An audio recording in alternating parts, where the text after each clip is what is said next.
नमस्कार विद्यार्थी मित्रांनो, क्रिएटिव्ह मॅथ्स मराठी या आपल्या लाडक्या युट्यूब चॅनलमध्ये पुन्हा एकदा तुमच्या सगळ्यांचं सहर्ष स्वागत आहे. इयत्ता 10वी विषय मराठीवर चर्चा करतोय. शेवटचा एक महिना किंवा काही दिवसच आता आपल्याकडे बाकी आहेत आणि या कमीत कमी दिवसांमध्ये आपल्याला खूप सारा अभ्यास करायचा आहे. तर त्या अनुषंगाने मराठीची प्रश्नपत्रिका नेमकी कशी असेल 2026 ची यावर आज आपण चर्चा करणार आहोत. एक संपूर्ण प्रश्नपत्रिका बघणार आहोत. उत्तरांसहित डिटेलमध्ये प्रत्येक मुद्द्यांवर चर्चा होईल. तर जाऊयात पटकन पुढे. पुढे जाण्याच्या अगोदर एक रिक्वेस्ट आहे मित्रांनो, जर नवीन असाल ना आपल्या युट्यूब चॅनलवर तर आत्ताच आपला चॅनल सबस्क्राईब करा आणि त्या बाजूला एक बेलचं बटन आहे ते सुद्धा दाबा, म्हणजे मी अपलोड केलेल्या प्रत्येक नवीन व्हिडिओची नोटिफिकेशन सगळ्यात अगोदर तुमच्यापर्यंत पोहोचेल. तर बघा मित्रांनो, या ठिकाणी आपण एक प्रश्नपत्रिका बघतो जी तुम्हाला आता इथे स्क्रीनवरती दिसेल. ही प्रश्नपत्रिका बघा. या प्रश्नपत्रिकेमध्ये जरा व्यवस्थित आपल्याला प्रत्येक मुद्द्यांवरती चर्चा करायची आहे. ओके. आता इथे बघा, इथे सगळं तुम्हाला व्यवस्थित वाचता येतंय का बघा. मी तुम्हाला वाचून दाखवतो, काय काळजी नका करू. काय दिलंय, ही 2024 ची प्रश्नपत्रिका पण इम्पॉर्टंट आहे. बघा, उत्तराच्या आधारे सूचनेनुसार कृती लिहा. पहिला जो प्रश्न आहे आपल्याकडे, प्रश्न क्रमांक पहिला जर तुम्ही बघितला, प्रश्न क्रमांक पहिला एक लक्षात घ्यायचं. पहिल्या प्रश्नामध्ये आपल्याकडे साधारणतः बघा, प्रश्न जो पहिला आपल्याकडे असतो, त्या पहिल्यामध्ये आ आणि ई असे 3 प्रश्न असतात. आ आणि ई असे 3 प्रश्न असतात. आणि आ हे 2 जे आहे पाठ्यपुस्तकातले उतारे असतात आणि हे उतारे जवळपास 7-7 मार्काला असतात आणि त्याच्यामध्ये पहिला प्रश्न 2 मार्काला, दुसरा 2 मार्काला आणि तिसरा 3 मार्काला असतो. ई मध्ये तुमच्याकडं पाठ्यपुस्तकाच्या बाहेरचाच उतारा 2 आणि 2 मार्काला. एकूण जर बघितलं 7 दुणे 14 आणि 4 18 मार्काचा हा पहिला प्रश्न आहे. म्हणजे विभाग 1 गद्य विभाग हा 18 मार्काचा असतो. तर याच्यामध्ये आपल्याला हा पहिला प्रश्न बघा काय विचारला गेला होता इथे, की उतार्याच्या आधारे कृती लिहा. इथं प्रश्न आहे, म्हातारीच्या जगण्याचा एकमेव आधार आणि आपल्या तरुण मुलाला माणसं दाखवणारा. उत्तरे लिहा. पहिला प्रश्न. इथं जर तुम्ही 2 प्रश्नांची उत्तरं बरोबर लिहिली, तर तुम्हाला 2 मार्क मिळणार. एकदम सोपं आहे बघा. शहर गावी राहणाऱ्या मुलाची पत्र हाच म्हातारीच्या जगण्याचा एकमेव आधार. काय बाबा? म्हाताऱ्याच्या जगण्याचा एकमेव आधार काय? शहर गावी राहणाऱ्या मुलाची पत्र. मग हे उत्तर येतं. शहर गावी शहर गावी तुम्ही आता लिहू शकता. शहर गावी राहणाऱ्या मुलाची पत्र हा म्हातारीच्या जीवनाचा एकमेव आधार हे लिहू शकता. आपल्या तरुण मुलाला माणसं दाखवणारा. कोण माणसं दाखवतो बघा. हे ओळखलं आहे त्या प्रौढ, समंजस पोस्टमननं. तो नुसतं पत्र पोहोचवणारा सरकारी नोकर नाही. तो माणूस आहे. भला माणूस. आपल्या तरुण मुलाला तो केवळ पहाडातल्या वाटा आणि खेडी दाखवत नाही. तो त्याला माणसं दाखवतो. कोण दाखवतो? माणसं, पोस्टमन.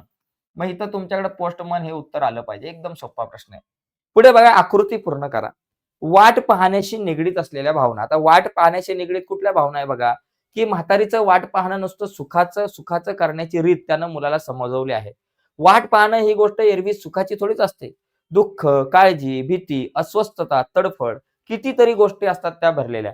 म्हणजे त्या भावना काय, दुःख, काळजी, भीती, अस्वस्थता. बघा, दुःख, काळजी, भीती, अस्वस्थता या सगळ्या गोष्टी तुम्ही लिहू शकता. दुःख, त्याच्यानंतर काळजी, त्याच्यानंतर भीती, त्याच्यानंतर अस्वस्थता. शेवटी तुम्ही इथे लिहा अस्वस्थता, माझ्याकडे जागा कमी आहे किंवा तडफड लिहू शकताय. 5 पैकी कुठलेही 4 शब्द या ठिकाणी लिहिले, की तुमचा विषय संपला. तर अशा प्रकारे मित्रांनो तुम्हाला बघा, इथं आणि इथं 2 मार्क, इथे 2 आणि 2 4 मार्क कोणालाही मिळू शकतात. हा पहिला प्रश्न खूप सोपा आहे. इथे तुम्हाला 2 मार्क मिळतील, इथे 2 मार्क मिळतील, 4 मार्क मित्रांनो तुमच्या हातातले. आता तुमचे मार्क जाणार कुठे आहेत? हा महत्वाचा मुद्दा आहे. इथं 2 आणि 2 4 मार्क आपल्या हातातले जातात कुठं? किंवा गडबड कुठे होते? या तिसऱ्या प्रश्नांमध्ये होते, जिथं स्वमत आहे. आता हे स्वमत लिहिताना सुद्धा आपल्याला विशेष काळजी घ्यायची आहे. तसं बघायला गेलं तर इथं मी ऑलरेडी स्वमतचं उत्तर लिहून काढलंय. स्वमत काय? वाट पाहणं ही गोष्ट एरवी सुखाची थोडीच असते. या उद्गाराविषयी तुमचं मत लिहा.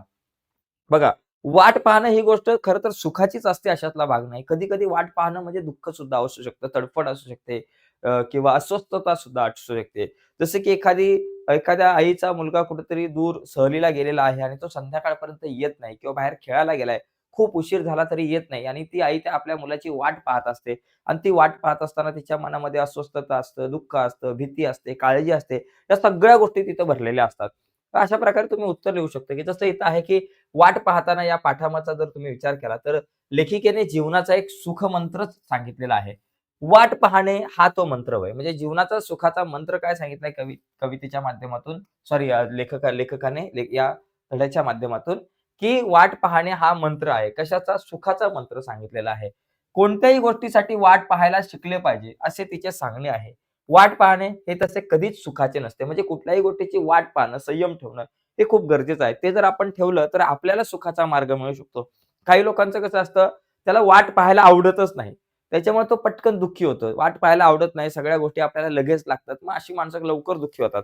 मग वाट पाहण्याची जर तुम्हाला सवय असेल, जर तुम्ही वाट पाहायला शिकलात, तर खऱ्या अर्थाने तुम्ही जीवन जगायला शिकलात. खऱ्या अर्थानं तुम्ही जीवनातल्या दुःखातून बाहेर पडलात, असं या ठिकाणी लेखिकेला म्हणायचं आहे. एखादी गोष्ट वाट न पाहता चटकन मिळाली, तर ती गोष्ट आपली जीवाभावाची आहे की वरवरचं आहे, हे कळायला मार्ग लागत नाही. बघा काही गोष्टी पटकन मिळाल्या, की त्यांना कधी-कधी असं वाटतं की किंमत नसते किंवा आपल्याला समजत नाही ती खरंच जीवाभावाची आहे का? जर एखादी गोष्ट वाट पाहायला खूपच दुःख लागत असेल, खूपच दुःख वाटत असेल, तर समजायचं ती जीवाभावाची आणि एखाद्या गोष्टीला वाट पाहायला नाही लागत बाबा दुःख जास्त. नाही त्रास झाला, वाट पाहताना जास्त त्रास झाला झाला नाही, तर ती जीवाभावाची नसेल असं आपल्याला वाटू शकतं. म्हणजे तुमच्या लक्षात येईल, की वाट पाहिल्यानंतरच लक्षात येईल, की ती एखादी गोष्ट जीवाभावाची आहे का तुमच्या जवळची आहे. ओके. इच्छा तत्काळ पूर्ण झाल्यास आपल्याला आनंद मिळेल. इच्छा जर तुमच्या तत्काळ पटकन पूर्ण झाल्यावर आपल्याला आनंद मिळेल, हे खरं आहे. पण आपण कदाचित वरवरच्या गोष्टींमध्ये बुडून जाण्याची शक्यता असते. म्हणजे इच्छा पटकन पूर्ण झाल्या की आनंद मिळतो. पण त्या वरवरच्या गोष्टींमध्येच आपण गुंतून जाण्याची, बुडून जाण्याची शक्यता या ठिकाणी तर दाट असते. अधिक वाट पाहिल्यामुळे आपली खरी ओढ कुठे आहे हे आपल्याला कळते. म्हणजेच आपल्याला खरोखर काय हवे आहे आहे, नेमकी आपल्याला कशाची गरज आहे हे कळून चुकतं. कशामुळे? हे वाट पाहिल्यामुळं. जे आपल्या दृष्टीने मोलाचे आहे ते शोधण्याची दृष्टी या वाट पाहण्यातून मिळते. ओके. म्हणजे जे मोलाचं आहे, जे जवळचं आहे ते शोधण्याची वृत्ती आपल्याला वाट पाहण्यातून मिळते. आपल्या दृष्टीने मोलाच्या असलेल्या गोष्टी मिळाल्या तर आपले जीवन समृद्ध होते आणि समृद्ध जीवन जगणे हे तर प्रत्येक माणसाचं ध्येय असतं. आणि म्हणून वाट पाहणे त्रासाचे जरी असले, तरी ते अनेक गोष्टींचे मोल ओळखण्यासाठी वाट पाहणे हे उपयुक्त ठरतं. अशा प्रकारे तुम्ही या प्रश्नाचं उत्तर लिहू शकता. इथं स्क्रीनवरती तुम्हाला उत्तर आहे. स्क्रीनशॉट घेऊ शकताय. ओके आणि ही प्रश्नपत्रिका सुद्धा तुम्हाला मिळेल. ही हवी असेल तर तुम्ही काळजी करू नका. अ, शेवटी तुम्हाला सांगेल ही प्रश्नपत्रिका आणि मराठीच्या इतर सगळ्या प्रश्नपत्रिका कशा डाउनलोड करायच्या आपल्या वेबसाईटला जाऊन. तर या ठिकाणी आता आपण काही पुढचे महत्त्वाचे मुद्दे समजून घेऊयात बघा. उताराच्या आधारे सूचनेनुसार कृती. आता हा एक उतारा आहे. या उताराच्या अनुषंगाने सूचनेनुसार कृती लिहायच्यात बघा. ही कृती पूर्ण करा. सोनालीच्या झोपेची वैशिष्ट्ये 2 मार्काला आहे. मी वाचून दाखवतो. झोपायची वेळ झाली, की सोनाली उडी मारून बिछान्यात शिरे. पण चटकन झोपी जायचा तिचा स्वभाव नव्हता. बिछान्यात आली, की ती माझं तोंड चाटू लागे, मग केस चाटे. पंजानं केस विस्कटून टाकी. कधी ती आणि रुपाली यांची दंगामस्ती माझ्या बिछान्यात चालायची. दोघीही बिछान्यात चक्क नाचत, कुदत, थकल्या दमल्या, की दोघीही आपली जागा पकडून झोपायला येत. फुस करून रुपा अंग टाकी आणि झोपी जाई. बघा, झोपी जाई. पण सोनालीला मात्र अशी झोप येत नसे. लहान मुलासारखं तिला मला थोपटून झोपवावं लागे. तेव्हा कुठे त्या बाईसाहेब झोपे. ती झोपे तीही एकदा एखाद्या लहान मुलासारखी अस्ताव्यस्त. झोपेत बाईसाहेब भरपूर लोळतही भरपूर. शेवटी त्या दोघींच्या मध्ये मलाच झोपायला पुरेशी जागा मिळत नसे. म्हणजे सोनालीच्या झोपेची वैशिष्ट्य बघा. सोनाली आणि रुपाली लहान होत्या, तोपर्यंत रुपालीच अंगपिंडानं मोठी होती. वयानं तर ती सोनालीपेक्षा चांगली 7 दिवसांनी मोठी होती. त्यामुळे सोनालीवर ताईगिरी करे, सोनालीवर गुरगुरे, तिला दमात घेई. सोनाली बिचारी गरीब, रुपाली तिच्यावर गुरगुरली, की बापडी कोपऱ्यात जाऊन निमूट बसे. पण दोघी वाटू लागल्या आणि सगळं दृश्यच बदललं. तर या ठिकाणी आपल्याला सोनालीच्या झोपेची वैशिष्ट्य आपल्याला विचारले, तर ती आपल्याला या ठिकाणी लिहायची बघा. इथं दिलंय आपल्याला, की फुस करून रूपा अंगठ आहे. सोनालीला झोप येत नसे. लहान मुलासारखं तिला थोपटावं लागत असे. तेव्हा कुठे झोपे. ती झोपेत ती एखाद्या लहान मुलासारखी अस्ताव्यस्त झोपायची. यामधलं तुम्ही काहीतरी या ठिकाणी तुम्हाला उत्तर जर लिहिता आलं, तर तुम्ही या ठिकाणी लिहू शकताय. पण एकंदरीत मित्रांनो, आपल्या लक्षात ठेवण्यासारख्या काही गोष्टी आहेत. तर बघा, या ठिकाणी आपल्याला हां, म्हणजे थोपटून तिला झोपावं लागेल. लहान मुलासारखी ती अस्ताव्यस्त झोपे. या 2 गोष्टी तुम्ही या ठिकाणी लिहू शकता. ठीक आहे. आता पुढे बघा कोण ते लिहा. सोनालीवर ताईगिरी करणारी कोण? रुपाली. सोनाली आणि रुपाली 2 गोष्टी दिसतात. सोनालीवर ताईगिरी करणारी कोण बाबा? रुपाली. बरोबर? त्यामुळे ती सोनालीवर ताईगिरी करायची. कोण बाबा? बघा रुपाली. रुपाली सोनालीवर ताईगिरी करायची. मग हे उत्तर येईल. झोपायची वेळ झाली की उडी मारून बिछानात शिरणारे. मग आता इथं सोनाली झोपायची वेळ झाली की उडी मारून बिछान्यात शिरणारी. कोण बाबा उडी मारून बिछान्यात शिरणारी? बघा, झोपायची वेळ झाली की सोनाली उडी मारून बिछान्यात शिरे. मग इथं येईल सोनाली. इथं येईल सोनाली. इथं सोनाली आणि इथं रुपाली. झालं. अशा प्रकारे मित्रांनो आपल्याला हे उत्तर लिहिता येईल. आता पुढचा एक प्रश्न लय इंटरेस्टिंग आहे. सोनाली व दीपाली यांच्यातील जिव्हाळा व्यक्त करणारा प्रसंग तुमच्या शब्दात लिहा. याच्यात कुठंच दीपाली नाहीये. या उतार्यामध्ये कुठंच दीपाली नाहीये. मग आता काय करायचं? मित्रांनो, हा जो धडा आहे, हा धडा, या धड्यावर आधारित हा सोमतचा प्रश्न आहे. त्याच्यामुळे सोमतचा प्रश्न या उतार्यावर आधारितच येईल असं नाही, परंतु हा उतारा ज्या धड्यामधून आलेला आहे, ज्या पाठातून आलेला आहे, त्या पाठावर आधारित तुम्हाला सोमत येऊ शकतं. आता याचं कसं लिहायचं? सोनाली व दीपारी यांच्यातील जिव्हाळ्याचा विषय जो आहे, तो तुम्ही कशाप्रकारे स्पष्ट करू शकता? सॉरी, यांच्यातला जो काही जिव्हाळा जो आहे, तो तुमच्या शब्दामध्ये कसा स्पष्ट करू शकता? तर बघा इथं, एकदा म्हणजे ते या ठिकाणी एक प्रसंग दिलेला आहे. तो बघा, एकदा दीपाली सोनाली बरोबर खेळत बसली होती. तेवढ्यात एक पेशंट तिथे आला. त्याला ते दृश्य पाहून धक्काच बसला. दीपाली चुकून सिंहिणीकडे गेली असावी, या कल्पनेने तो धावला. त्याला वाटलं की दीपाली चुकून त्या सिंहिणीकडे गेलेली आहे. ओके. मग सिंहिणीकडे म्हणजे त्या सोनालीकडे गेलेली आहे, असं त्या पेशंटला वाटलं आणि त्याने दीपालीला चटकन उचलून घेतले आणि याचा सोनालीला संताप आला आणि ती त्याच्यावर फिस्कारली आणि चवताळून त्याच्यावर धावली. त्या पेशंटवरती सोनाली चटकन धावली. तिचा तो अवतार पाहून त्याने दीपालीला तशीच टाकली.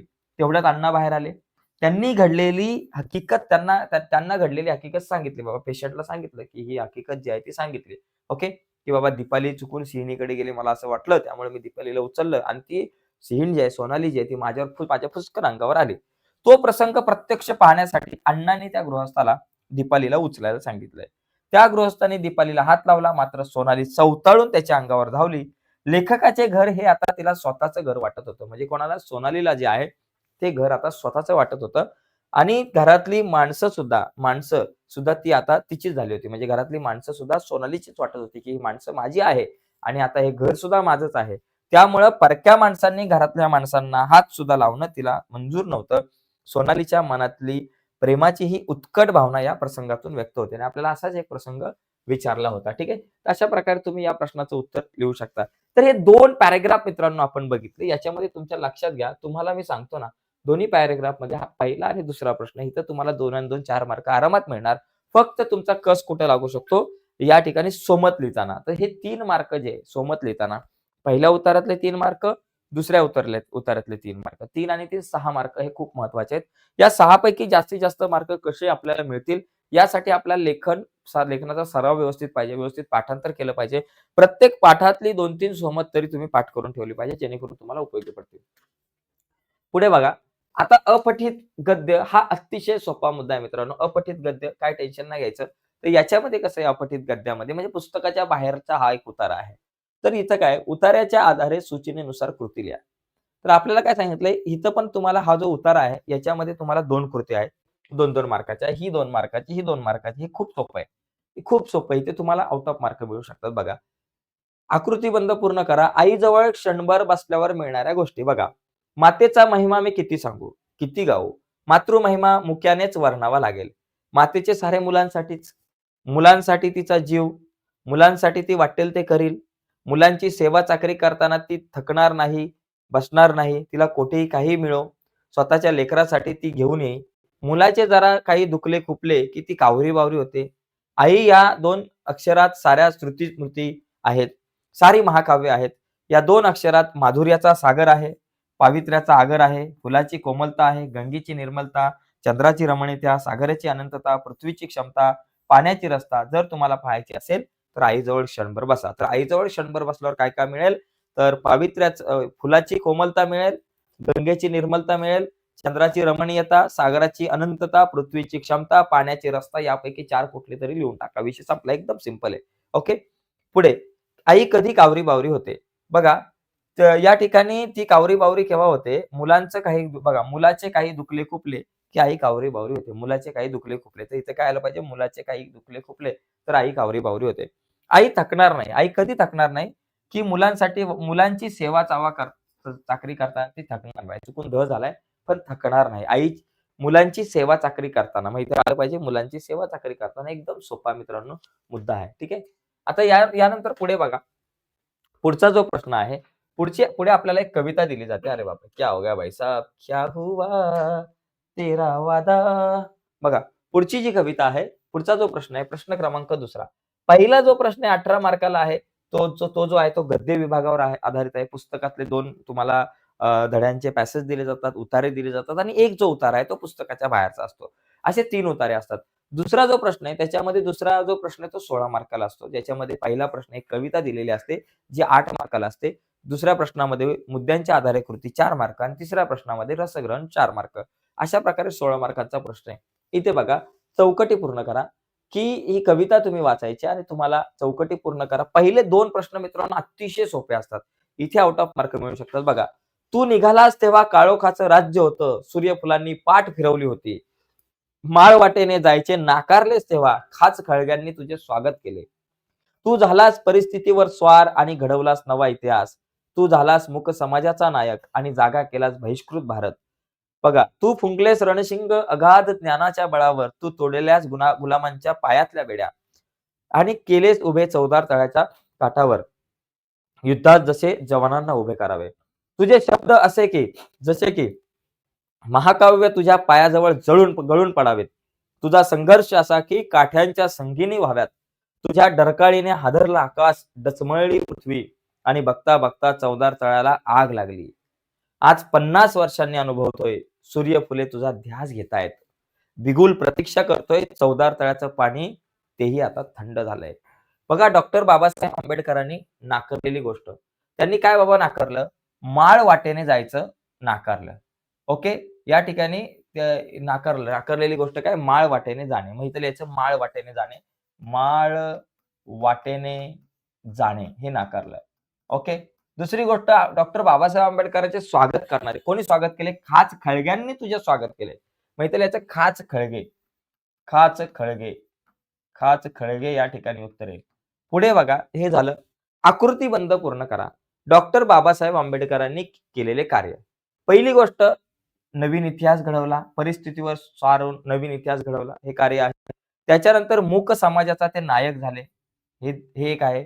बहिष्कृत भारत उभा केला, बहिष्कृत भारत जागा केला आणि त्याच्यानंतर आणखी एक आहे, चवदार तळ्याचा सत्याग्रह केला, चवदार तळ्याचं आंदोलन केलं. हे 4 मुद्दे तुम्हाला या ठिकाणी इथं लिहिता येतात बघा, बरं का. या सगळ्या गोष्टी तुम्हाला इथं लिहाव्या लागतील. ओके. परिस्थितीवर मात करून नवीन इतिहास घडवला, मूक समाजाचं नेतृत्व केलं, त्याचबरोबर बहिष्कृत भारत उभा केला आणि चवदार तळ्याचे सत्याग्रह केला. या गोष्टी येतील. आता इथं पुढचा आहे, तू झालास परिस्थितीवर मात आणि घडवलास नवा इतिहास.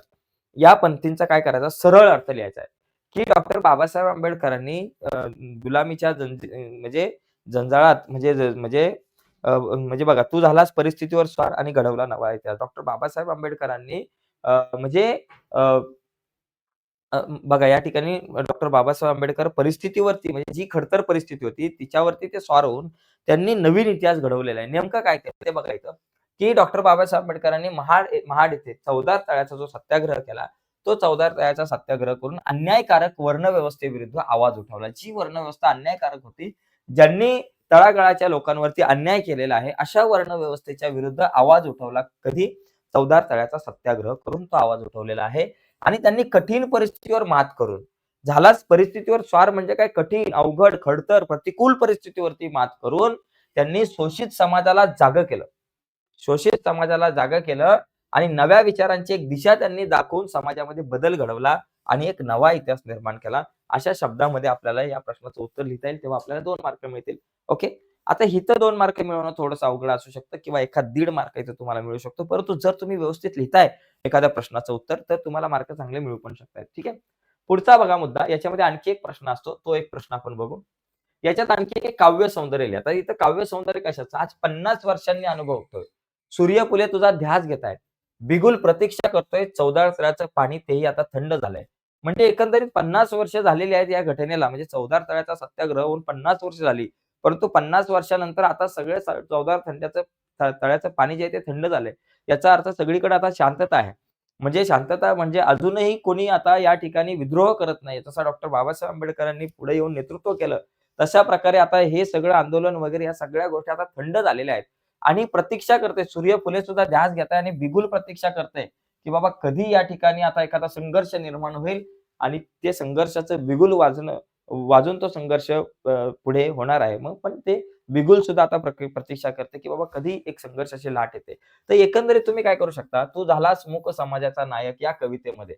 म्हणजे पहिली गोष्ट ज्यावेळेस तुम्ही काव्य सौंदर्य वगैरे या गोष्टी लिहिता आणि हा प्रश्न 2 मार्काला असतो, तेव्हा तुम्हाला ती कविता, कवितेचे नाव, कवीचं नाव या सगळ्या गोष्टी माहिती पाहिजे आणि कवीने त्या कवितेमधून दिलेला एक महत्त्वाचा मूळ संदेश हा एक माहिती पाहिजे आपल्याला. त्याच्या आधारावर आपण या सगळ्या गोष्टी लिहू शकतो. जसं की तू झालास मूक समाजाचा नायक. या कवितेत कवी ज.वी. पवार यांनी डॉक्टर बाबासाहेब आंबेडकरांनी वंचितांच्या उद्धारासाठी पुकारलेल्या चवदार तळ्याच्या संग्रामास 50 वर्षे उलटून गेल्याच्या पार्श्वभूमीवर आत्ताच्या परिस्थितीचं वर्णन केलेलं आहे. 50 वर्षापूर्वीची परिस्थिती काय होती आणि आत्ताची परिस्थिती काय आहे याचं वर्णन त्यांनी केलेलं आहे. इथं दिलंय चवदार तळ्याचा लढा थंड झाल्याची खंत त्यांनी व्यक्त केली. कारण इथं दिलंय की ते थंड झालंय. पाणी थंड झालंय म्हणजे काय? तो जो लढा जो आहे तो थंड झालाय. पाणी थंड झालंय म्हणजे पाणी थंड झालंय म्हणजे असा प्रत्यक्षात आपण अर्थ घ्यायचा ना शब्दचा. म्हणजे तो लढा थंड झालेला आहे.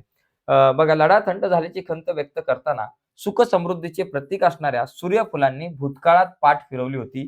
ती फुले आजही डॉक्टर बाबासाहेब आंबेडकरांच्या नावाच्या महामानवाचा ध्यास घेत आहेत. परिस्थितीत बदल न झाल्यामुळे संघर्षाला प्रवृत्त करणारा बिगुल त्याची वाट पाहत आहे. म्हणजे परिस्थितीमध्ये अजूनही बदल झाला नाही. म्हणजे अजूनही ती मानसिकता आज लोकांच्या मनामध्ये आहे. तो वर्णभेद, तो जातीभेद अजूनही लोकांच्या मनामध्ये आहे, असं या ठिकाणी कवीला म्हणायचं आहे. संघर्ष मावळला असला तरी पुन्हा पेटण्यासाठी पाणी आसुसले आहे. डॉक्टर बाबासाहेब आंबेडकरांनी दलितांमध्ये जागृत केलेले आत्मभान तसेच आत्ताच्या विदारक परिस्थितीशी झुंज करताना त्यांच्या कार्याचा आदर्शवादी विचार या ओळीत मांडल्याचं दिसून येते. ठीक आहे. आता याच्यानंतर आपल्याकडं भरत वाक्य आणि आश्वासक चित्र इथं 2 कविता आहे. खालील मुद्द्यांच्या आधारे खालीलपैकी कोणत्याही एका कवितेचे आपल्याला या ठिकाणी कुठली एक कविता या ठिकाणी एका कवितेचं आपल्याला काय करायचं आहे इथे एका कवितेचे मुद्द्यांच्या आधारे आपल्याला कृती सोडवायची आहे. आता या ठिकाणी जर मित्रांनो तुम्ही जर नीट पाहिलं, इथं अतिशय हा सोपा प्रश्न आहे. याच्यामध्ये पण तुम्हाला चांगले मार्क मिळू शकतात. आता इथे जर आपण या ठिकाणी जर बघितलं, की प्रस्तुत कवितेचे कवी आणि कवयित्री. आता भरत वाक्य कविता आहे. तर या कवितेचे कवी कोण आहे बाबा? मोरोपंत. भरत वाक्य कवितेचे कवी मोरोपंत आणि आश्वासक चित्र बाबा नीरजा. तर अशा प्रकारे आपण पहिली गोष्ट तुम्हाला इथे 1-1 मार्क मिळू शकतो. कुठलीही एक कविता उचलायची. आता समजा तुम्ही कवितेचा विषय काय आहे बाबा? आता भरत वाक्य या कवितेचा विषय काय आहे? तर सत्कर्मात व सज्जनांच्या सहवासात राहणे आणि आश्वासक चित्र या कवितेचा संदेश काय बाबा? स्त्री-पुरुष समानता. त्यानंतर प्रस्तुत कविता आवडण्याची व न आवडण्याची कारणे काय? आता ती कारणे आपल्याला या ठिकाणी लिहायची आहेत. इथे तुम्हाला 2 मार्क असेल. बघा, हा 1 मार्क, हा 1 मार्क आणि इथे 2 मार्काचा हा मुद्दा आहे. आवडली असेल तर का आवडली? नाही आवडली तर का नाही आवडली? हे आता आपण बघूया. बघा या ठिकाणी पहिली कविता आहे भरत वाक्य. ज्याच्यामध्ये कवितेचे कवी आहेत मोरोपंत. कवितेचा विषय सत्कर्मात व सज्जनांच्या सहवासात राहण्याची शिकवण. आता प्रस्तुत कविता का आवडली किंवा न आवडली याचं कारण. ही कविता मला आवडते बाबा. का आवडते? कारण आहे याचं, की लहानपणापासून मी ती ऐकत आलो आहे. लहानपणी ती पाठ केली होती. मोठा झाल्यावर कवितेचा अर्थ मला कळाला. कवितेत चांगले वागण्याचा सल्ला दिलेला आहे. सत्कर्म करणे म्हणजे चांगले वागण्याचा सल्ला कवितेमध्ये दिलेला आहे आणि पण चांगले म्हणजे नेमकं काय? हे सोप्या पद्धतीने सांगितले आहे. सज्जन माणूस जसे वागतो, बोलतो, विचार करतो तसे म्हणजे चांगले. इतकी सोपी कल्पना वापरून आपले म्हणणे सांगितले आहे. पण या कवितेमध्ये संस्कृत प्रचूर शब्दांमुळे अर्थ काढण्यास अडचणी निर्माण होतात. त्यामुळे कवितेविषयी ही एक नावडण्याची बाब आहे. कवितेविषयी नावड निर्माण होण्याची बाब आहे. कारण संस्कृत शब्द बोजड अवघड वाटतात काही ठिकाणी विद्यार्थ्यांना आजच्या वाचायला. मराठीच अवघड वाटतं तर संस्कृतची काय करणार? अशी परिस्थिती आज आहे. ठीक आहे. पुढचा मुद्दा जो आहे स्त्री-पुरुष समानता हा बघा. आश्वासक चित्र हां. पुढचा बघा आश्वासक चित्र. ही जी कविता आहे, या आश्वासक चित्र कवितेमध्ये कवितेच्या कवयित्री आहे नीरजा आणि या कवितेचा जो विषय आहे स्त्री-पुरुष समानता. याच्यामध्ये एक मुलगा आणि मुलगी यांची ती कविता आहे. आश्वासक चित्राच्या माध्यमातून तुम्हाला ते दाखवलंय. कविता आवडण्याची आणि न आवडण्याची कारणे काय बाबा? ही कविता मला खूप आवडली आहे. ही आजची आमच्या पिढीची कविता आहे. आमच्या मनातले भाव-भावना, आमचे विचार या कवितेतून व्यक्त होतात. आम्ही आपापसात वागतो तेव्हा मुलगा-मुलगी असा भेदच आमच्या मनामध्ये आम्ही करत नसतो. श्रेष्ठ कनिष्ठ भेदभाव न बाळगता आम्ही वावरत असतो. आमच्या मनातला हा भावच ही कविता व्यक्त करते असं आम्हाला या ठिकाणी वाटतं. त्यामुळे मला ही कविता खूप आवडली आणि साध्या सोप्या शब्दांमध्ये ही कविता मांडली. त्यामुळे ही कविता समजून घ्यायला सुद्धा आम्हाला खूप सोपं वाटलं. ओके. आणि आमचेच खेळ या कवितेमधून आम्हाला दिसले. चला पुढे. पुढचा प्रश्न जो आहे याच्यामध्ये बघा एक प्रश्न होता इथे या प्रश्नपत्रिकेमध्ये जर आपण बघितलं, तर तो प्रश्न बघा काय या ठिकाणी तो आपण बघूयात. कारण सगळे प्रश्न आपल्याला आज बघायचे आहेत. बाबा क्या हो गया? पीछे इधर क्यों नहीं आ रहा? बघा. हे पहा हा प्रश्न रस ग्रहण करा. वस्तूंना मनही नसेल कदाचित, पण ते असल्यासारखे वागलो तर वस्तू प्रचंड सुखावतात. वस्तू ही जी कविता आहे, त्या कवितेतल्या या ओळींचं आपल्याला काय करायचं आहे, रसग्रहण म्हणजे वस्तूंना मनही नसेल करायचं. आता हे आपण रसग्रहण करूयात. बघा, हे 3 मुद्द्यांच्या आधारे आपल्याला रसग्रहण करावं लागतं. बघा, पहिली गोष्ट या ठिकाणी आशय सौंदर्य, काव्य सौंदर्य आणि भाषिक वैशिष्ट्य.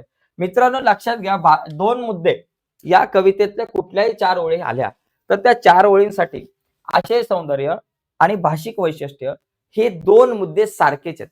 हे 2 मुद्दे सारखेच असणार आहे. म्हणजे या 2 मुद्द्यांमध्ये ज्या गोष्टी येतील ना, त्या सारख्याच असणार आहेत. फक्त तुमचं काव्य सौंदर्य हा घटक जो आहे, तो थोडासा या ठिकाणी बदलतो या ओळींच्या नुसार. जसं की आशय सौंदर्यामध्ये आपल्याला काय लिहायचं असतं? कवीचं नाव, कवितेचं नाव आणि त्या कवितेमधून दिलेला एखादा संदेश. ओके, महत्त्वाचा संदेश. जसं की वस्तू या कवितेत कवी द.भा. दामणस्कर यांनी निर्जीव वस्तू ही सजीव प्राणी मात्रासारख्या असतात किंवा निर्जीव वस्तूंनाही सजीव प्राणी मात्रासारख्या भावना असतात. त्या संवेदनशील असतात हे बिंबवले आहे. तसेच वस्तूंना सहानुभूतीने समजून घ्यायला हवे आणि त्यांना प्रेमाने वागवावे असं प्रतिपादन या ठिकाणी त्यांनी केलंय. आता काव्य सौंदर्यामध्ये वस्तूंना मनही नसेल कदाचित, पण ते असल्यासारखे वागलो तर त्या प्रचंड सुखावतात. याचं थोडंसं विश्लेषण करणं गरजेचं आहे. जसं की बहुतेक माणसे वस्तूंना निर्जीव समजतात आणि त्यांच्याशी निर्दयीपणे वागतात. त्या कशाही फेकून देतात. त्यांना कसेही हाताळतात. माणसांच्या या कठोर कृत्यावर भाष्य करताना या ओळीत कवी म्हणतो, कदाचित वस्तूंना जीव नसेल आणि मनही नसेल, म्हणून त्यांना आपण कठोरपणे वागवावे का? वस्तूंना मन आहे असे समजून जर त्यांच्याशी आपण चांगले वर्तन केले, तर वस्तूंना खूप आनंद होतो. त्या सुखावतात. आपल्या कुटुंबातील एखादा घटक आहे, अशी आपुलकीची भावना दाखवली, तर वस्तू ही आपल्याला प्रेम व माया देऊ शकतात. ओके. तर अशा प्रकारे सांगितलं, की बाबा वस्तूंना जर आपण प्रेम लावलं, जीव लावलं, आपलीच माणसं आहेत किंवा कुटुंबाचा एक सदस्य आहे, याप्रमाणे जर आपण वस्तूंवर वरती जीव लावला, याप्रमाणे जर वस्तूंना आपण हाताळलं, तर वस्तू सुद्धा आपल्या सुखावतात आणि त्या सुद्धा आपल्याला प्रेम व माया देतात. ओके. भाषिक वैशिष्ट्य बघा, मुक्त शैली ही कविता जर तुम्ही बघितली तर ती मुक्त शैलीमध्ये आहे. ओके. मुक्त शैलीच्या या रचनेमुळे कवीने या ओळीतून रसिकांशी थेट संवाद साधला आहे. अगदी साध्या साध्या पण आवाहक शब्दात मोठे तत्व बिंबवले आहे. वस्तू व माणूस यांच्यातील स्नेहबंध आत्मीयतेने जपायला हवा, हा संदेश अगदी हळूवार पद्धतीने कवीने आपल्या मनामध्ये रुजवण्याचा किंवा वाचकांच्या मनामध्ये रुजवण्याचा प्रयत्न केलेला आहे. तर अशा प्रकारे आपल्याला ह्या सगळ्या गोष्टी सांगता आल्या पाहिजेत. पुढचा एक महत्त्वाचा मुद्दा आहे. पुढचा प्रश्न आपण या ठिकाणी समजून घेऊयात, की स्थूल वाचन. स्थूल वाचनमध्ये मित्रांनो लक्षात घ्या, हा जो तिसरा जो विभाग आहे, तो स्थूल वाचनाचा असतो. याच्यामध्ये एकूण 3 प्रश्न दिले जातील तुम्हाला. तिघांपैकी 2 प्रश्न सोडवायचे आहेत. जसं की इथं पहिला प्रश्न होता, माणसे पेरा माणुसकी उगवेल या विधानाचा तुम्हाला समजलेला अर्थ लिहायचा आहे. दुसरी गोष्ट, पती निधनानंतर आपण सैन्यात भरती व्हायचं.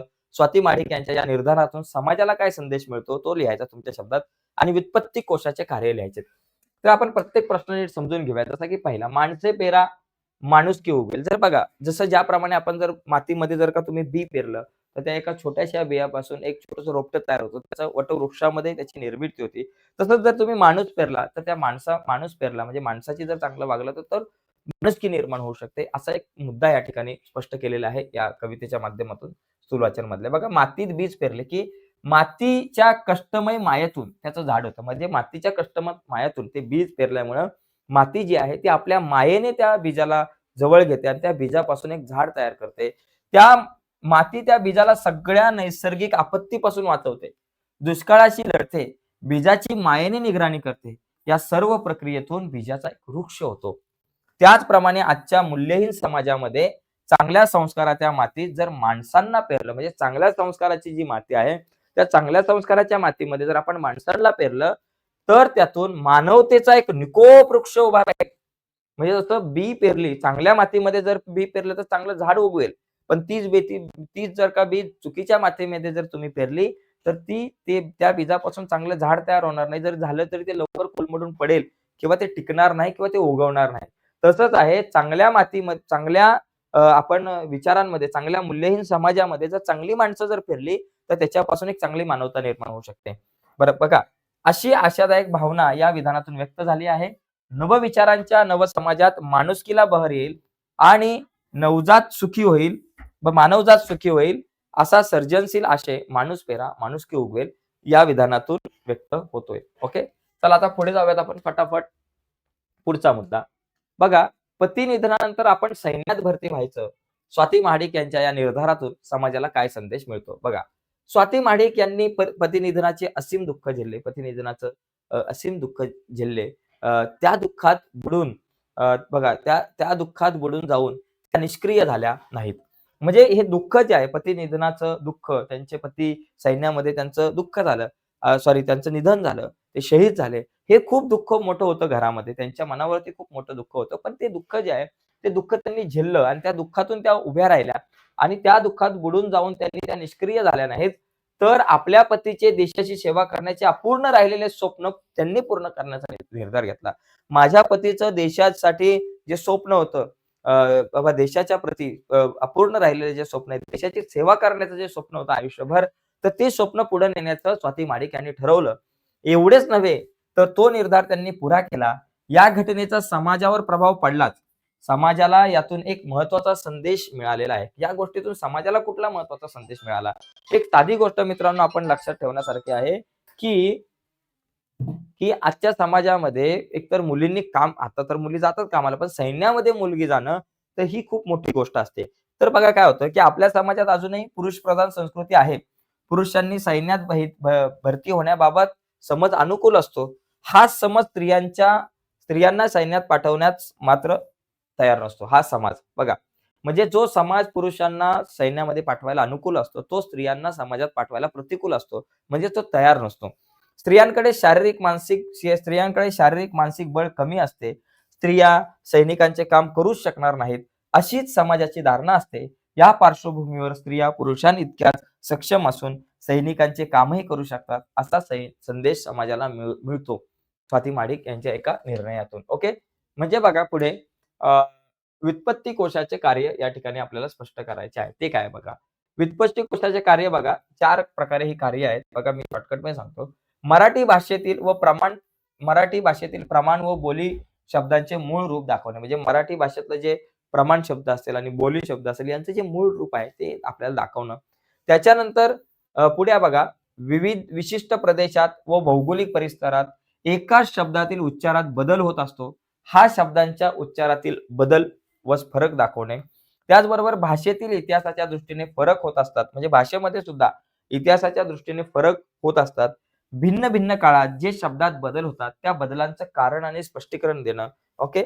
भिन्न भिन्न समाजात वेगवेगळ्या कारणांनी शब्दांच्या अर्थाच्या अंगानेही बदल संभवतात. हे अर्थातील बदल स्पष्ट करणे. तर ही काही कामे आहेत व्युत्पत्ती कोशाची. याचा स्क्रीनशॉट तुम्ही घेऊ शकताय आणि ही लिहून घेऊ शकताय. पुढचा सगळ्यात महत्त्वाचा मुद्दा म्हणजे व्याकरणाचा मुद्दा. हा जो प्रश्न आहे मित्रांनो व्याकरण घटक, व्याकरण आणि भाषा अभ्यास.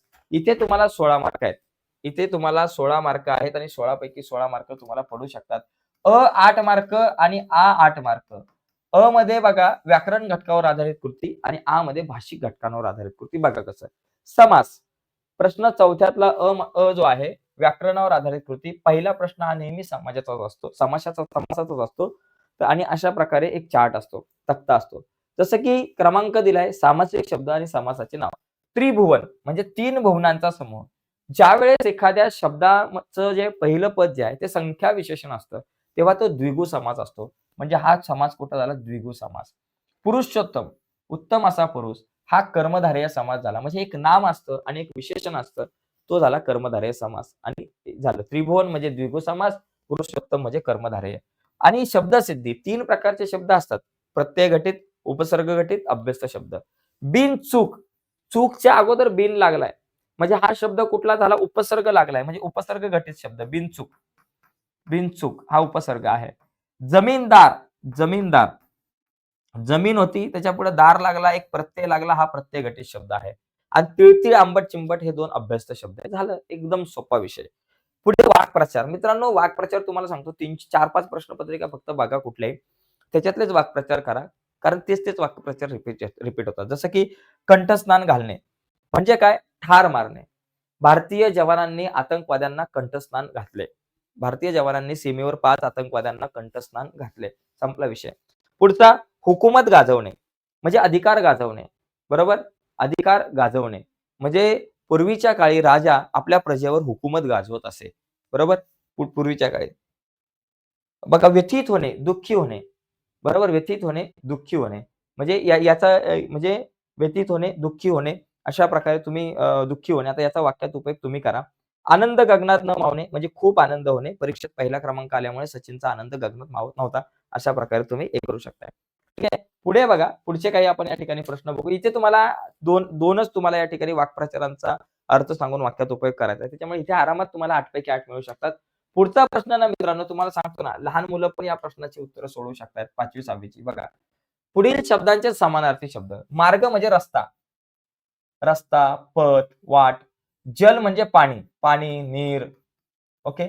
पुढील शब्दांचे विरुद्धार्थी शब्द. सुपीकच्या विरुद्धार्थी नापीक, ज्ञानीच्या विरुद्धार्थी अज्ञानी झालं.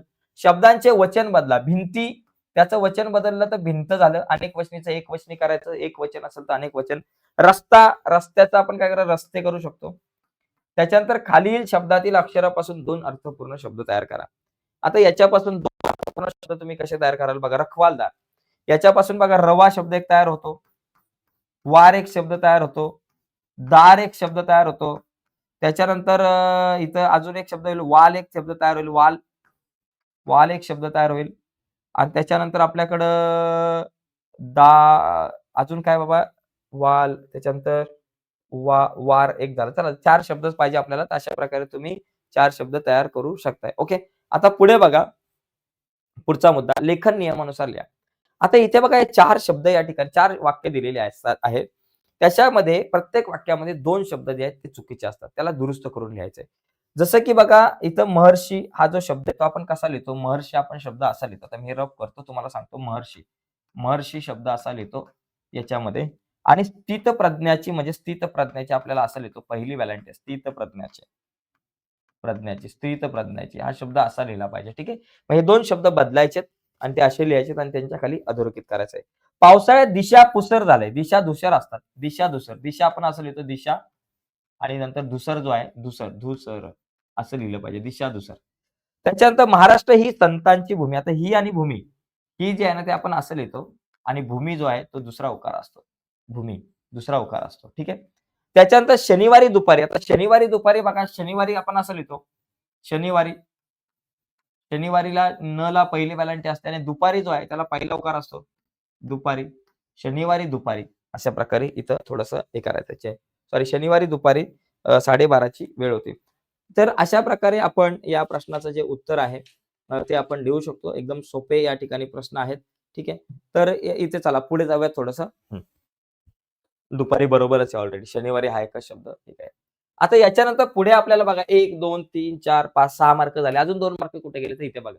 विराम चिन्हे ओळखा. मित्रांनो, हे काय बाबा, स्वल्पविराम आहे. स्वल्पविराम झालं. हातातले मार्क 1 मार्क मिळाला, अर्धा मार्क. आणि हे काय, दुहेरी अवतरण चिन्ह. हे दुहेरी अवतरण चिन्ह झालं. आता इथे पारिभाषिक शब्दांना मराठी शब्द. टॅक्स म्हणजे काय, कर. आणि एक्झिबिशन म्हणजे काय बाबा, प्रदर्शन. प्रदर्शन, एक्झिबिशन म्हणजे प्रदर्शन झालं. म्हणजे तुम्हाला इंग्रजी शब्दांना मराठीत जे काही अर्थ ते लिहायचे. म्हणजे इथपर्यंतचा जो भाग आहे तुमचा व्याकरणाचा जो भाग आहे, मी तुम्हाला सांगतो, व्याकरण आणि भाषा अभ्यास या घटकामध्ये तुम्हाला पैकीच्या पैकी मार्क मिळू शकतात जर तुम्ही चांगले प्रयत्न केले तर. ओके. त्यामुळे इथले मार्क अजिबात सोडायचे नाहीये. ओके. चला आता पुढे जाऊयात मित्रांनो. पुढचा एक प्रश्न आपण या ठिकाणी बघू काय आहे. पुढचा जो प्रश्न आहे त्याच्यामध्ये आपल्याला काय आहे की उपयोजित लेखन. उपयोजित लेखनामध्ये बघा, पहिला जो भाग आहे पत्राचा. पत्रामध्ये आपल्याला 2 पत्र असतात.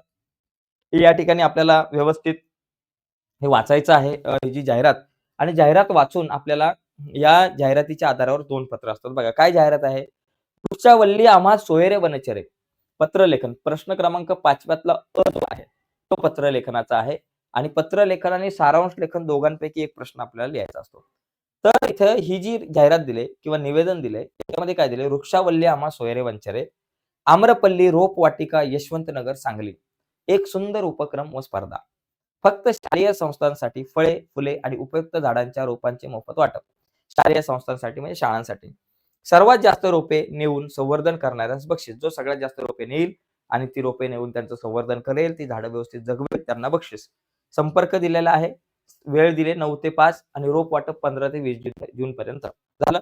मधुरा मधुर कुलकर्णी ज्ञानदीप विद्यालय सांगली विद्यार्थी प्रतिनिधी या नात्याने पत्र लिहिते. बरं का, आता 2 पत्र आहे.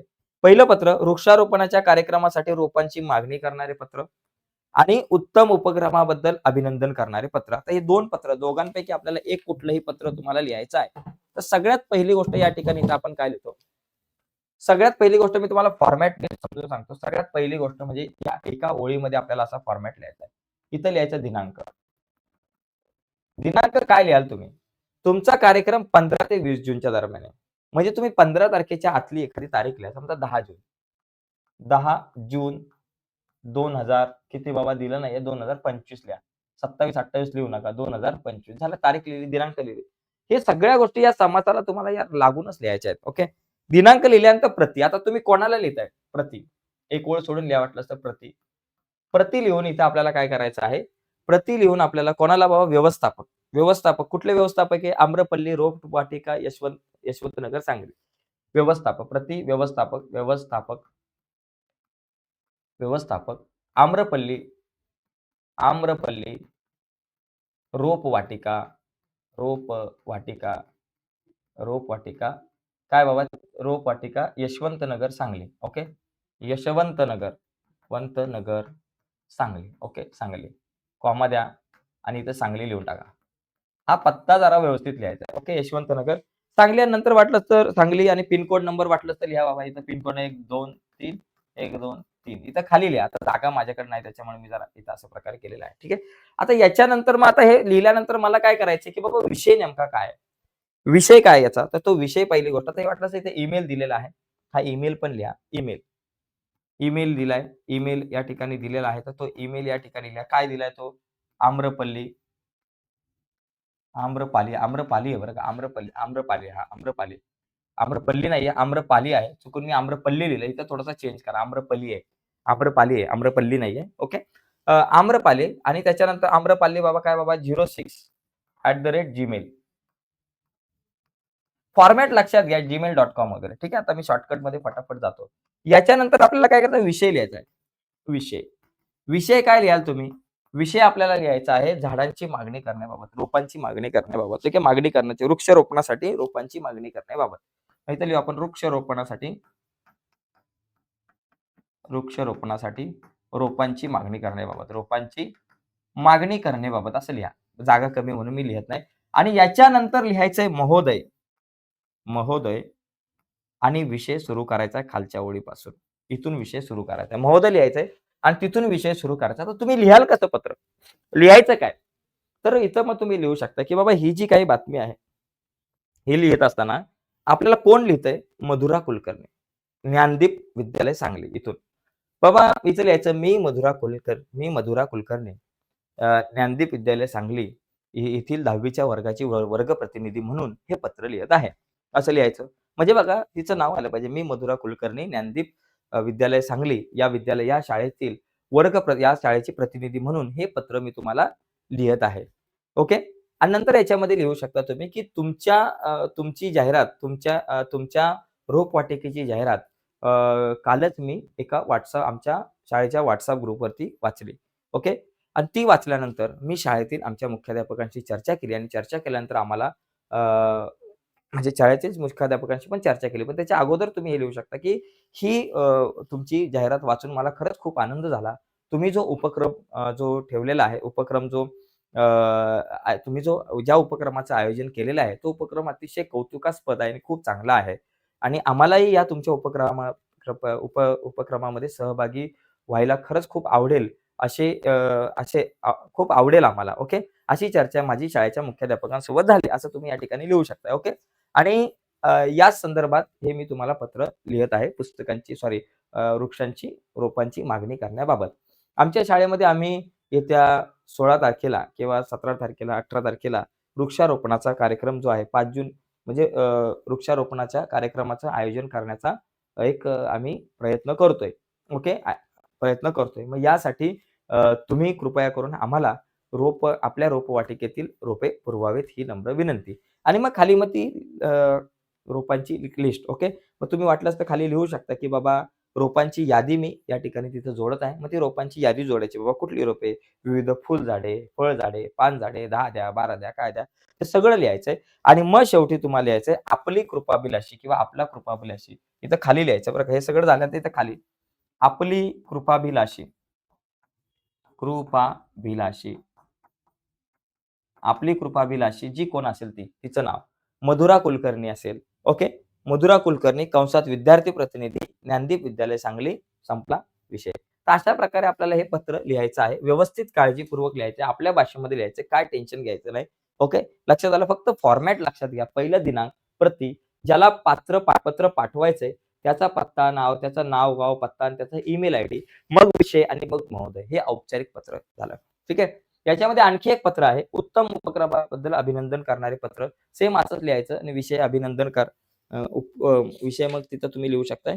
विषय वगैरे लिहायची आवश्यकता नाही. डायरेक्ट बाबा अभिनंदन करायला सुरुवात करायची. ठीक आहे. आता हे आपण एक पत्र लिहिलं. दुसरं पत्र तुम्ही लिहायचा प्रयत्न करा. याच्यानंतर बघा पुढचं आहे. म्हणजे तुम्हाला एकतर पत्र लिहा किंवा तुम्ही सारांश लेखन लिहा. तर हे सारांश लेखन जे आहे ते कसं लिहायचं आपल्याला, जो तुमचा उतारा होता पुस्तकाच्या बाहेरचा जो उतारा होता, प्रश्न क्रमांक पहिल्यातला त्या उतार्यावर आधारित आपल्याला इथं सारांश लेखन लिहायचं असतं.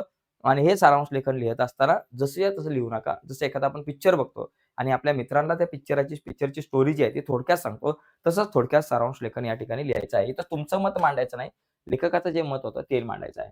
याच्यानंतर जाहिरात लेखन बघा.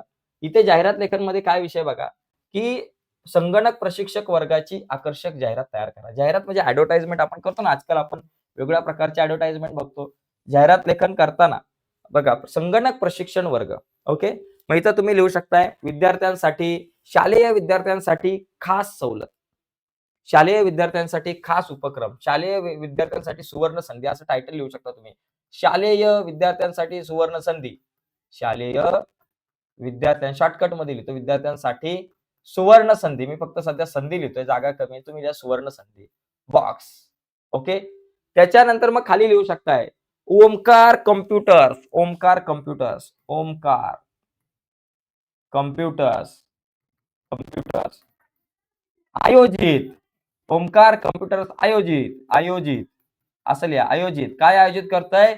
संगणक प्रशिक्षण वर्ग. दिवाळी किंवा बाबा उन्हाळी संगणक प्रशिक्षण वर्ग, संगणक प्रशिक्षण प्रशिक्षण प्रशिक्षण वर्ग. ओके. वर्ग हे झालं. संगणक प्रशिक्षण वर्ग हे झालं. मग आता याच्यामध्ये आपल्याला अशा प्रकारे बॉक्स वगैरे करून तुम्ही या ठिकाणी लिहू शकताय. या ठिकाणी बघा, पहिली गोष्ट याच्यामध्ये 2-3 गोष्टी आल्या पाहिजे. एक दिनांक तुम्हाला टाकता आली पाहिजे. त्याच्यानंतर वेळ तुमच्याकडे आला पाहिजे आणि त्याच्यानंतर ठिकाण आलं पाहिजे. या सगळ्या गोष्टी खाली लिहा वाटलं तर. दिनांक, त्याच्यानंतर वेळ, त्याच्यानंतर ठिकाण, या गोष्टी तुम्हाला लिहिता आल्या पाहिजेत. याच्यामध्ये कुठेतरी तुम्ही ॲडजस्ट करायच्या. ओके. या 3 गोष्टी खूप इम्पोर्टंट आहे. आणि त्याचबरोबर ईमेल आयडी सुद्धा, संपर्क, ठिकाण आणि संपर्क, दिनांक, वेळ, ठिकाण आणि संपर्क. आता इथे मला जागा कमी आहे, त्याच्यामुळे मी तुम्हाला शॉर्टकटमध्ये सगळ्या गोष्टी सांगतो. या 4 गोष्टी कंपल्सरी आल्या पाहिजेत. पहिली गोष्ट नाव, ज्याची जाहिरात करायची त्याचं नाव व्यवस्थित आलं पाहिजे. जसं की शालेय विद्यार्थ्यांसाठी सुवर्ण संधी, ओमकार कम्प्युटर्स आयोजित संगणक प्रशिक्षण वर्ग झालं. आणि ते आयोजित केल्यानंतर मग इथे त्याची वैशिष्ट्ये लिहा. इथं वैशिष्ट्य. ओके. वैशिष्ट्ये. याची वैशिष्ट्ये काय असू शकतात? पहिली गोष्ट अत्याधुनिक कॉम्प्युटर सुविधा, अत्याधुनिक संगणक सुविधा. ओके. दुसरा मुद्दा, बसण्याची उत्तम व्यवस्था. संगणकामध्ये तिथे सगळी बसण्याची वगैरे उत्तम व्यवस्था असेल. त्याच्यानंतर उत्तम शिक्षक वर्ग. ओके. किंवा प्रशिक्षित शिक्षक वर्ग. प्रशिक्षित शिक्षक वर्ग, तिथं शिकवायला प्रशिक्षित शिक्षक वर्ग असेल. चौथं, विद्यार्थ्यांच्या वेळेनुसार बॅचेस, वेळेनुसार बॅचेस असं पण येऊ शकतं. आणि त्याच्यानंतर मग तुम्ही या ठिकाणी लिहू शकता, की दिनांक बाबा, दिनांक म्हणजे काय वेळ बाबा, 1 जून ते बाबा 1 मे ते 31 मे असा तुम्ही वेळ लिहू शकता. याच्यामध्ये दिनांक लिहू शकता. वेळ बाबा तुमच्या वेळ सकाळी 8 ते संध्याकाळी 8 आणि कंसात तुमच्या सोयीनुसार 1 तास. आणि नंतर ठिकाण बाबा, ठिकाण जी तारीख असेल, जे ठिकाण असेल बाबा, बाबा 117 महात्मा गांधी रोड आणि त्याच्यानंतर काय असेल तो पत्ता लिहायचा आणि त्याच्यानंतर संपर्क लिहा. 8960 dot dot dot dot dot फुल्या फुल्या फुल्या फुल्या असं या ठिकाणी तुम्ही लिहू शकता आणि ईमेल आयडी झालं. अशा प्रकारे जाहिरात तयार करणं खूप सोपं आहे. ओके. याच्यानंतर बातमी लेखन. बातमी लेखन करताना काय, ज्ञानज्योत विद्यालय येथे 15 ऑगस्ट रोजी स्वातंत्र्य दिन साजरा. हा एकदम सोपा विषय असतो. तुम्ही बघा, स्वातंत्र्य दिन साजरा, ज्ञानज्योती विद्यालय स्वातंत्र्य दिन धूमधडाक्यात साजरा. असे या ठिकाणी तुम्ही हे लिहू शकता. याची एक टायटल लिहू शकता. काय? ज्ञानज्योती विद्यालय, ज्ञानज्योत विद्यालय, ज्ञानज्योत, ज्योत विद्यालय, विद्यालय स्वातंत्र्य दिन साजरा, स्वातंत्र्य दिन साजरा, स्वातंत्र्य दिन, स्वातंत्र्य दिन साजरा, स्वातंत्र्य दिन साजरा. हे झालं टायटल. झालं. हे असं तुम्ही टायटल लिहू शकता. म्हणजे पहिली गोष्ट एक मथळा जो आहे, तो व्यवस्थित लिहिला पाहिजे. त्याच्यानंतर बाबा कधी झाला, दिनांक कधी झाला, कधी माहिती द्यायचं दिनांक 15 ऑगस्ट किंवा 16 ऑगस्ट दुसऱ्या दिवसाची तारीख काय तारीख आहे 15 ऑगस्टच लिहा. दिनांक 15 ऑगस्ट आणि कंस किंवा 15 ऑगस्टच लिहा आणि इथे लिहा आमच्या प्रतिनिधीकडून, प्रतिनिधीकडून किंवा वार्ताहराकडून लिहायचं. वार्ताहराकडून असं लिहा आणि मग तुम्ही इथून खालून इथून किंवा याच्या पुढूनच तुम्ही बातमी लिहायला सुरू करू शकताय. ज्ञानज्योती विद्यालय बाबा कुठं कुठला एरिया ठीक आहे. ज्ञानज्योती विद्यालय कर्जत येथे भारताचा स्वातंत्र्य दिन मोठ्या उत्साहामध्ये आणि आनंदामध्ये साजरा झाला. ओके. या साजरा झाला. ओके झालं. या आणि नंतर मग स्वातंत्र्य दिनाप्रसंगी तुम्ही लिहू शकता. या स्वातंत्र्य दिनाप्रसंगी शाळेमध्ये विविध स्पर्धांचं आयोजन करण्यात आलं होतं. या स्पर्धांची म्हणजे दिवसाची सुरुवात भारताच्या ध्वजाच्या ध्वजारोहणाने झाली. यानंतर मग जो कार्यक्रम तो पूर्ण झाला तो या ठिकाणी तुम्ही लिहू शकता. ध्वजारोहणाच्या कार्यक्रमामध्ये गावातील गावातील सरपंच XYZ या गावातील सरपंचांच्या हस्ते ध्वजारोहण करण्यात आले. यानंतर शाळेतल्या विविध स्पर्धांचे उद्घाटन करण्यात आले. दिवसभरांमध्ये झालेल्या शाळेच्या स्पर्धांचा संध्याकाळी पारितोषिक वितरण समारंभ जो आहे त्याचं आयोजन करण्यात आलं होतं. आणि याच्यामधून विविध स्पर्धांमध्ये पारितोषिकं मिळवलेल्या किंवा यश संपादन केलेल्या विद्यार्थ्यांना प्रमाणपत्र देऊन आणि त्याचबरोबर सन्मान चिन्ह देऊन त्यांचा कौतुक करण्यात आलं. अशा प्रकारे तुम्ही लिहू शकता. म्हणजे संपूर्ण व्यवस्थित तुम्ही तुमच्या शाळेमध्ये जसा स्वातंत्र्य दिन साजरा होतो, त्या सगळ्या गोष्टी इथं तुम्हाला लिहायच्या आहेत. याच्यानंतर आपल्याला कथालेखन करायचंय. कथालेखन करताना मित्रांनो तुमची प्रगल्भता, तुमचे विचार खूप महत्त्वाचे आहेत. तुमचं इमॅजिनेशन हे खूप इम्पोर्टंट असणार आहे. तर बघा, खालील अपूर्ण कथा तुम्हाला पूर्ण करून लिहायचे. जसं की शाळेची घंटी वाजली. आता या तिघांपैकी आपल्याला एक काहीतरी लिहायचं आहे. खालील अपूर्ण कथा पूर्ण करून लिहायचं आहे. शाळेची घंटी वाजली. शाळा सुटल्याच्या आनंदात सर्व विद्यार्थी गडबडीने बाहेर पडू लागले. वरच्या मजल्यावरून श्रेया आणि नेहा धावत बाहेर पडल्या. सिटी बसमध्ये जागा मिळत नाही म्हणून भराभर चालत होत्या. शेवटी बस थांब्याजवळ त्या पोहोचल्या आणि अचानक बस सुटली. आता काय करायचं? बस सुटल्यानंतर मग बरोबर ना, अचानक बस सुटली आणि मग ही कथा तुम्हाला पूर्ण करायची. तुम्हाला ज्या पद्धतीने ही कथा पूर्ण करता येईल किंवा तुम्हाला तुमची प्रगल्भता लावून तुम्हाला ती कथा पूर्ण करता येईल, तशी तुम्ही या ठिकाणी ती कथा पूर्ण करू शकता. ठीक आहे. मग तुम्ही पुढे लिहू शकता आणि बस सुटली आणि बस सुटल्यानंतर आता घरी कसं जायचं? हा या दोघींच्या मनासमोर प्रश्न पडला. कारण गावामध्ये जाण्यासाठी बरोबर ना, इथं तुम्हाला किती लिहू शकताय? कारण त्यांना घरी जाण्यासाठी या बसशिवाय त्यांना दुसरं कुठलंही साधन नव्हतं. आता पुढे नेमकं काय करायचं हा मोठा प्रश्न त्यांच्या मनामध्ये होता. बस सुटल्यानंतर मग रिक्षामध्ये जायचं किंवा इतर कुठल्या साधनांनी जर जायचं असेल, तर त्यांच्याकडे तितकेसे पैसे सुद्धा नव्हते. मग अशा वेळी मग त्या विद्यार्थिनी काय करू शकतात? एक तर कोणीतरी आजूबाजूचा जर एखादा व्यक्ती असेल, त्याच्याकडून जर का फोन मागितला, तर नेमकं ती व्यक्ती फोन देईल का? असा एक प्रश्नचिन्ह त्यांच्या मनामध्ये राहिलं आणि त्या नंतर त्यांनी असं ठरवलं, की चला आपण चालतच जाऊयात. आणि चालत जाताना सुद्धा काही काळानंतर त्या दमल्या आणि मग शेवटी त्यांनी असा निर्णय घेतला, की चला आता आपण आपल्या घरी फोन करूयात आणि नंतर मग त्यांनी बाबा आजूबाजूच्या कुठल्यातरी एका माणसाला, काकींना वगैरे थांबवलं आणि त्यांना मग फोन करायला सांगितलं आपल्या घरी आणि मग घरचे कोणीतरी आले आणि ते घेऊन गेले. अशा प्रकारे तुम्ही ती कथा जी आहे ती रंगवू शकता तुमच्या पद्धतीने किंवा आणखी चांगल्या प्रकारे ट्विस्ट त्या ठिकाणी तुम्ही आणू शकता त्या कथेला.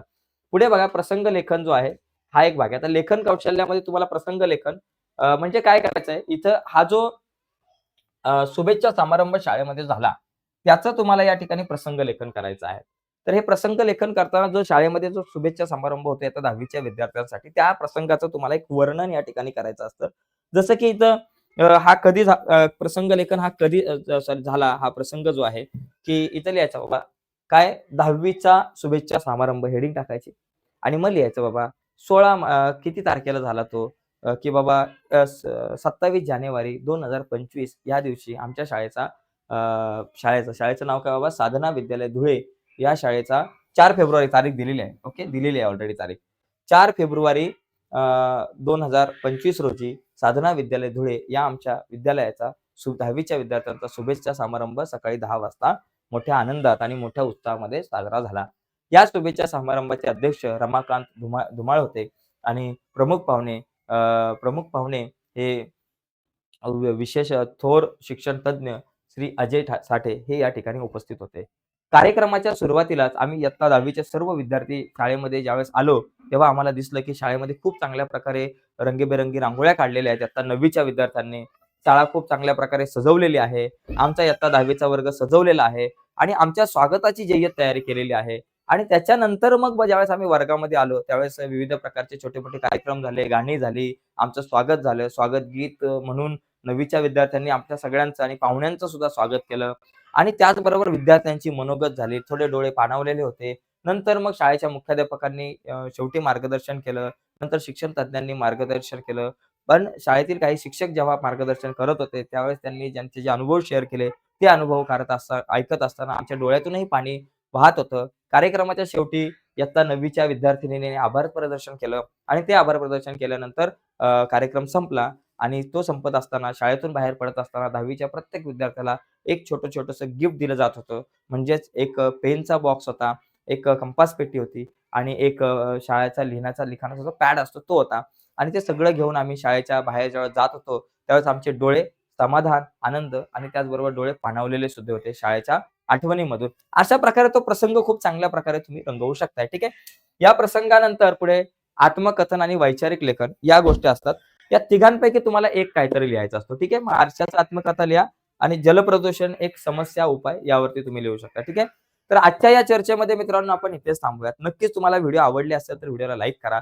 नवीन असाल चॅनलवर, अजूनपर्यंत चॅनल सबस्क्राईब नसेल केला तर आत्ताच आपलं चॅनल सबस्क्राईब करून त्या बाजूला असलेलं बेलचं बटन दाबायला विसरू नका. आणि इयत्ता 10वीच्या मराठीच्या आणि इतर सगळ्या विषयांच्या जर तुम्हाला प्रश्नपत्रिका हव्या असतील आणि सगळ्या विषयांच्या नोट्स हव्या असतील, तर व्हिडिओच्या खाली डिस्क्रिप्शनमध्ये मी लिंक दिलेल्या आहेत. त्या लिंकवर क्लिक करून तुम्ही 10वी च्या सगळ्या विषयांच्या प्रश्नपत्रिकांच्या पीडीएफ डाउनलोड करू शकताय आणि सगळ्या विषयांच्या नोट्स डाउनलोड करू शकताय. मी थांबतो. तुम्ही थांबू नका. तुम्ही व्हिडिओच्या खाली डिस्क्रिप्शनमध्ये दिलेल्या लिंकवरती जा. बाय मित्रांनो. धन्यवाद.